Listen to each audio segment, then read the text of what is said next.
শনিবার রবিবার প্রচুর ট্রেন বাতিল শিয়ালদায়। একাধিক রেলের সময় বদল। বিপদে পড়ার আগেই জানুন। বছরের শেষ শনিবার রবিবারে দমদমে কাজের জন্য প্রচুর ট্রেনের সময় বদল বাতিল হচ্ছে শিয়ালদায়। দমদম স্টেশনে ডাউন লাইনে চলবে রক্ষণাবেক্ষণের কাজ। শনি ও রবিবার দুদিন মিলিয়ে 47টি লোকাল ট্রেন বাতিল থাকবে বলে খবর।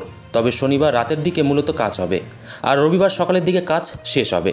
সেক্ষেত্রে যাদের জরুরি প্রয়োজনে ওই রুটে যাওয়া আসা করতে হবে তারা হাতে সময় নিয়ে চলুন, না হলে সমস্যায় পড়তে পারেন। এ নিয়ে পূর্ব রেল বিজ্ঞপ্তি জারি করেছে।